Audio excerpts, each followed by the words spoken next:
প্রথমে যে তেল, তার রসুন, পেঁয়াজ এগুলো আমার দেওয়া হয়েছে। সরি, স্কিপ হয়ে গেছে। এখন রসুন, পেঁয়াজ আর কুচানো চিংড়ি দিয়েছি। কুচানো চিংড়ি দিলাম।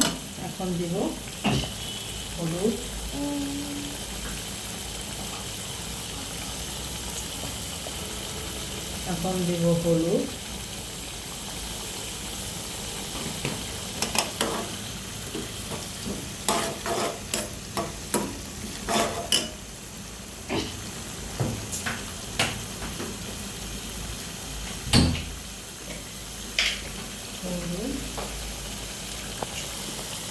মরিচ,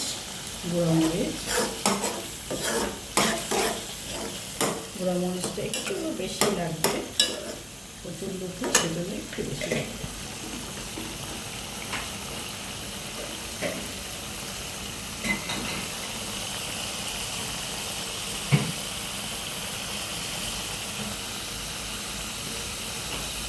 তারপর ধনিয়া জিরা,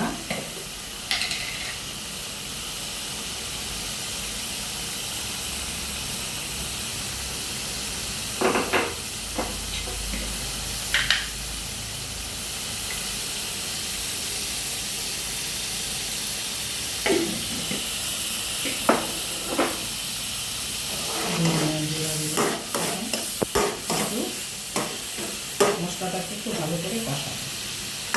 প্রথমে দিলাম পেঁয়াজ, রসুন, তারপরে দিলাম ছোটো চিংড়ি। এরপরে ছোটো চিংড়িটা একটু হালকা কষিয়ে তারপরে দিলাম হলুদ, মরিচ, ধনিয়া, জিরে। এখন একটু কষাতে হবে, ভালো করে কষাতে হবে। এখন দিচ্ছি টমেটো।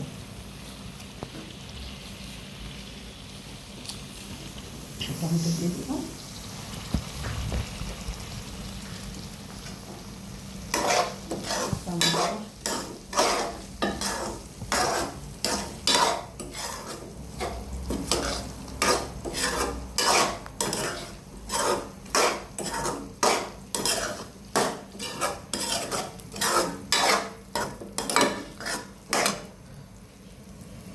এখন দিয়ে দেব কচুরলতি।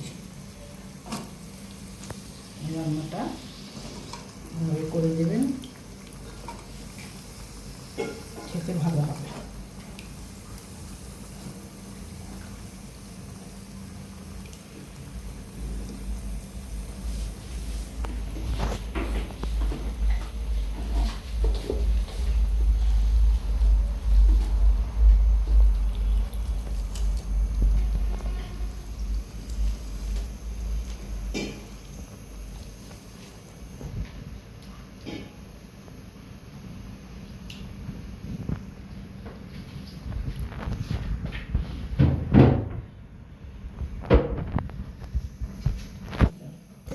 সামনে না যাবে, সামনে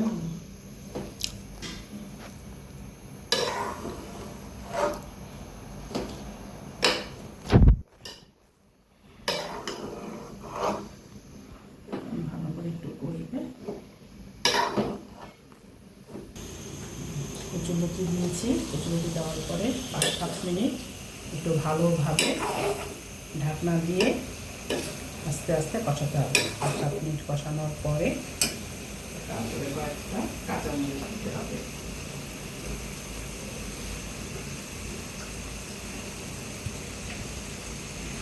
কাঁচামরিচ দিয়ে নেড়ে চেড়ে একটু পানি দিতে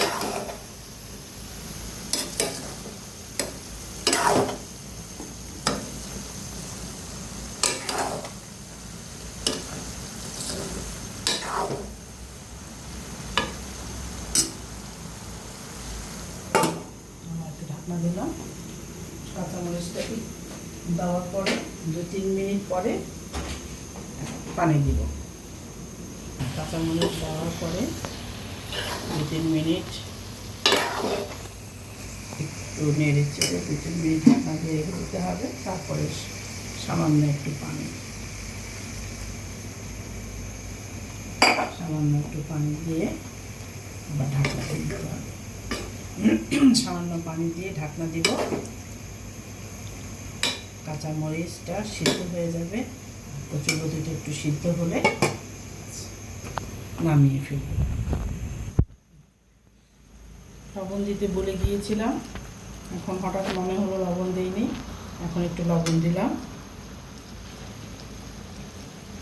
লবণ দিয়ে দিলাম।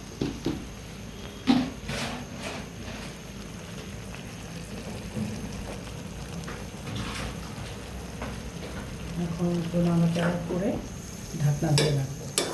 ঢাকনা দেওয়ার 15 মিনিট পরে আবার তুলে দেখবো যে কচুগুলো সিদ্ধ হয়েছে কিনা, কাঁচামরিচ সিদ্ধ হয়েছে কিনা। 10-15 মিনিট পরে আবার ঢাকনা তুলব। ঢাকনাটা তুললাম, কাঁচামরিচ সিদ্ধ হয়ে গেছে, কচুরলতিও সিদ্ধ হয়ে গেছে। আপনারা এভাবে রান্না করে ভাতের সাথে, গরম গরম ভাতের সাথে খাবেন, ভালো লাগবে আপনাদের। এইভাবে করে রান্না করবেন, এইভাবে রান্না করে খাবেন।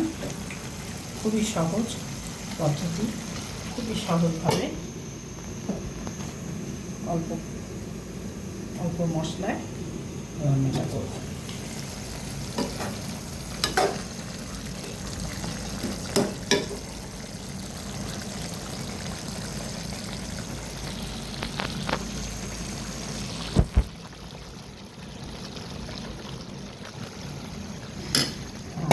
এখন আমি আবার একটু ঢাকা দিব।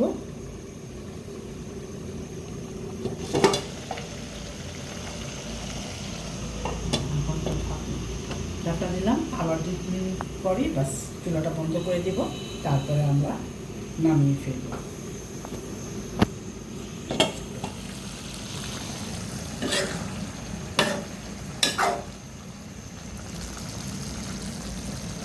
বাস হয়ে গেল কচুরলতি রান্না। চিংড়ি বা ছোটো চিংড়ি দিয়ে কচুরলতি রান্না।